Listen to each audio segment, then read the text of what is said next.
बिस्मिल्लाहिर्रहमानिर्रहीम, अस्सलाम वालेकुम। मैं असदुल्ला खान हूँ। इस वक्त शहर इक़्तिदार में सबसे ज़्यादा बहस इस मौजू पर हो रही है कि क्या शहबाज सरकार को पता चल गया है कि उनके दिन गिने जा चुके हैं, या क्या उन्हें ऐसा महसूस होता है, ऐसा लगता है कि वाकई ये जो बहुत ज़्यादा र्यूमर्स चल रही हैं कि कुछ तब्दीली हो रही है, कोई ये सरकार जाकर कोई मुतबादल प्लान हो रहा है।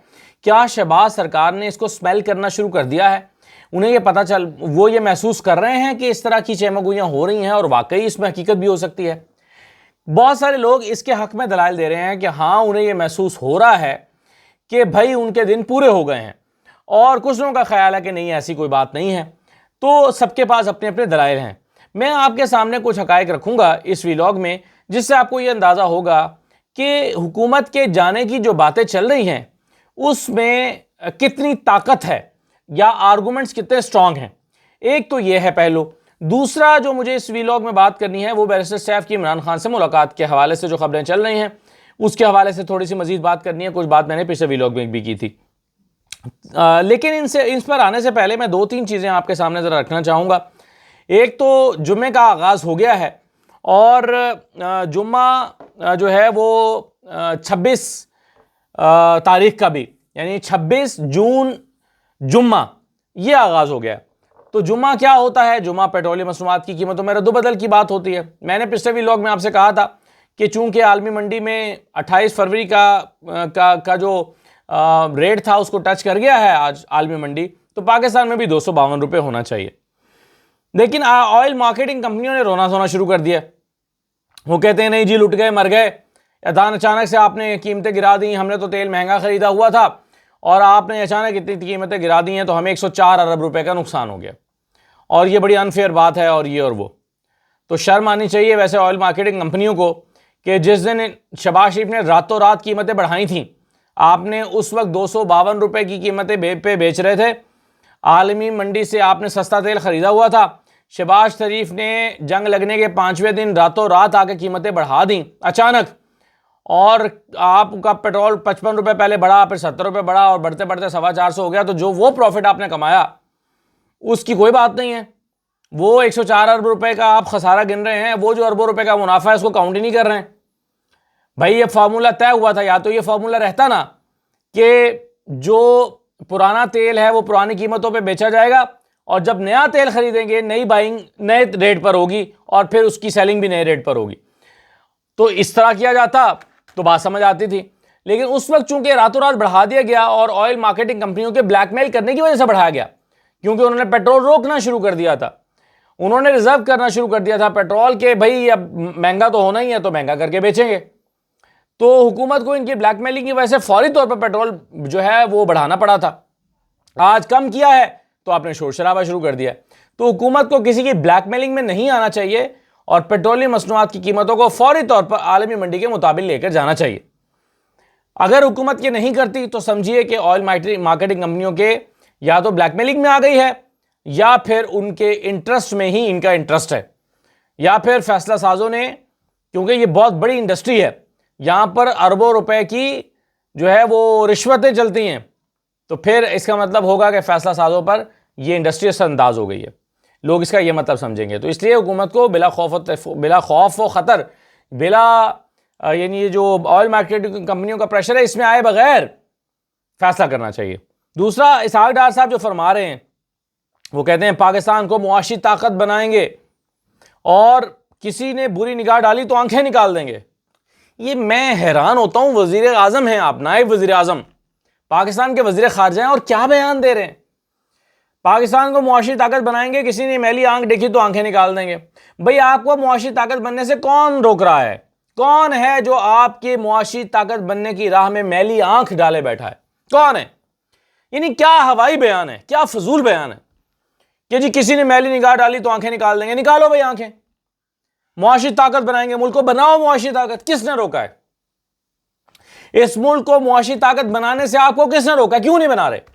भाई 6 साल से आप रौला डाल रहे हैं ना, मुआशी ताकत बनाएंगे, मुआशी ताकत बनाएंगे, तो क्यों नहीं बनाते?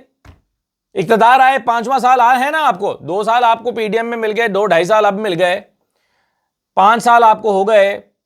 तो मुआशी ताकत आप क्यों नहीं बना रहे पाकिस्तान को? आज भी 5वें साल बाद भी नारा लगा रहे हैं कि मुआशी ताकत बनाएंगे, और बहाना क्या बना रहे हैं कि मैली निगाह लोग डाले बैठे हैं। और भाई जो मैली निगाह डाल रहा है उसकी आंखें निकालो, किसने रोका है? तो इंतहाई फजूल सतही छोटे बयान देकर लोगों की तवज्जो बटाने की कोशिश कर रहे हैं। असल बात यह है कि फॉर्मूला है कोई नहीं, और कल को अगर इनकी हुकूमत चली गई तो कहेंगे हम तो मुआशी ताकत बनाने ही वाले थे कि हमारी हुकूमत चलेगी, जैसे 2017 की बात करते हैं। हालांकि 2017 में भी कोई चमत्कार नहीं हो रहा था। 2018 में आते ही फौरन कह रहे थे कि IMF के पास जाओ, जल्दी करो, फौरन जाओ फौरन जाओ।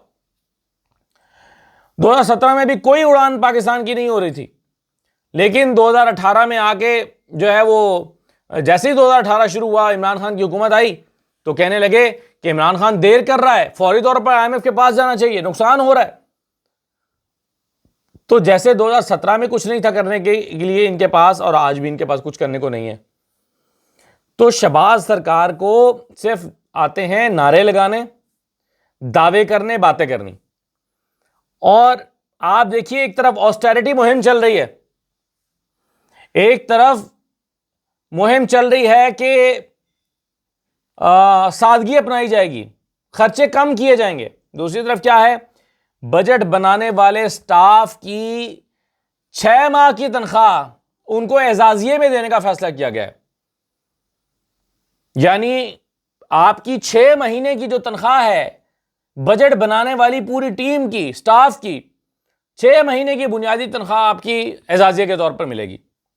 क्यों भाई, क्या कमाल किया है बजट बना के? बताइए जरा, बजट बना के क्या कमाल किया है?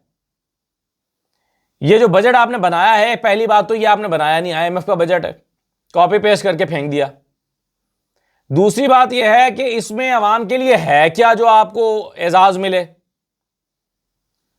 लेकिन बजट बनाना, और फिर तीसरी बात यह कि बजट बनाना ही आपकी नौकरी है, आपका काम है ये। आप सोचें, आपका अपना काम पूरा करने के एवज आपको 6 महीने की इजाफी तनख्वाह मिल रही है। क्यों भाई? अगर उन्होंने बजट बनाया है तो बजट बनाना तो उनका काम है, इसी के बाद की तो उनको तनख्वाह मिलती है।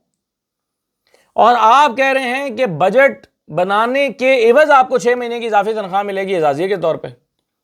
तो शाहानापन देखिए इस हुकूमत का, पल्ले नहीं तेला ते कर दी मेला मेला, पास आपके है कुछ नहीं और 6-6 महीने की तनख्वाहें आप बांट रहे हैं। पिछले दिनों वो सुथरा पंजाब के मुलाजमीन के लिए भी इजाफी तनख्वाह या एजाजिया उनको देने का ऐलान किया था, वो अभी तक उनको मिला नहीं है वैसे। लेकिन यानी आप ये देखें ना कि हातिम ताई बने बैठे हैं अवामी खजाने पर। भाई जेब से अदा करो अगर तुम्हें इतना पसंद है तो। आप टैक्स पेयर के पैसे को ऐसे लुटा रहे हैं बेरहमी और बेदर्दी के साथ, तो ऑस्टेरिटी मुहिम कहां रह जाती है? अच्छा जी, 2 इंपॉर्टेंट खबरें हैं जिस पर मैं बात करना चाहता था। एक तो बैरिस्टर सैफ वाली बात। नईम अशरफ भट्ट साहब की खबर यह थी कि बैरिस्टर सैफ को डयारा जेल से यह पैगाम दिया गया है कि इमरान खान और बुशरा बीबी आपसे मिलना चाहते हैं और उनकी जल्द मुलाकात भी मुतवक्के है। तो अब अगरचे बैरिस्टर गौहर ने इसकी तरदीद की, लेकिन बैरिस्टर गौहर की तरदीद इसलिए इंपॉर्टेंट नहीं है कि अगर इस तरह की कोई मुलाकात होनी होगी तो बैरिस्टर गौहर को लूप में नहीं लिया जाएगा। ये मैं पहले भी कह चुका हूँ। बैरिस्टर गौहर का को पता होना इंपॉर्टेंट नहीं है। ये तो मुलाकात हो जाएगी तो बैरिस्टर गौहर को वैसे ही पता चलेगा जैसे सबको पता चलेगा कि मुलाकात हो गई है, और नहीं होनी तो फिर तो जाहिर है नहीं होनी। तो मैंने इसको चेक करने की कोशिश की, काउंटर चेक करने की कि जो खबर नईम अशरफ भट्ट साहब दे रहे हैं वो उसमें कितनी हकीकत है। जाहिर है वो भी क्रेडिबल जर्नलिस्ट है, मैं उनको चैलेंज नहीं करता। लेकिन मैंने अब जब अपने तौर पर चेक किया और बैरिस्टर सैफ के करीबी ज़राए से मालूम हुआ, चेक किया, तो मुझे पता चला, बैरिस्टर सैफ से तो मेरी बराह रास्त बात नहीं हो सकी। उनको मैं ट्राई कर रहा था लेकिन उन्होंने फ़ोन अटेंड नहीं किया, शायद इसीलिए नहीं किया होगा, मीडिया को अवॉइड कर रहे होंगे ताकि इस बारे में वो कोई बात ना करें।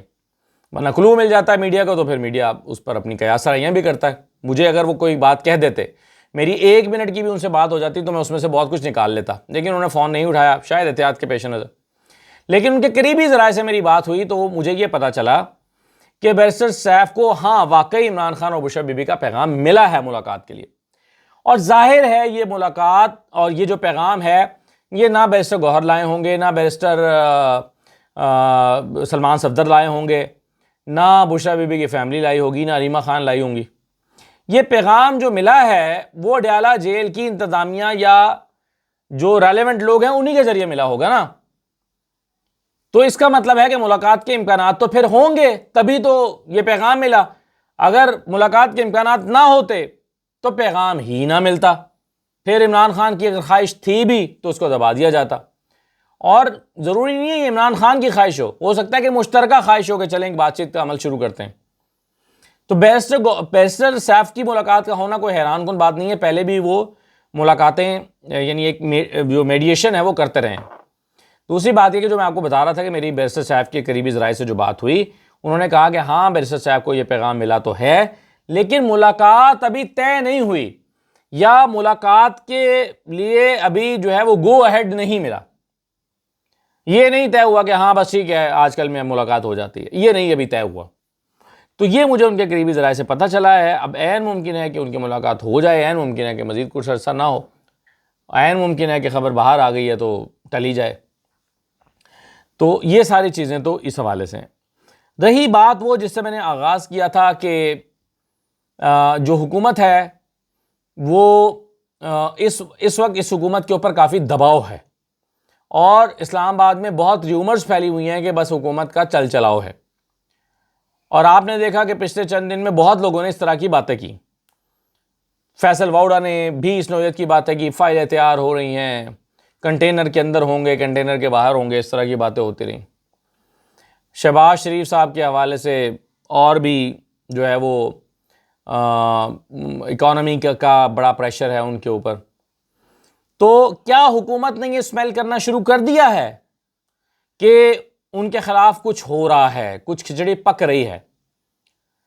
तो कई वजूहात की बिना पर ऐसा लगता है कि हाँ हुकूमत को यह महसूस होने लगा है।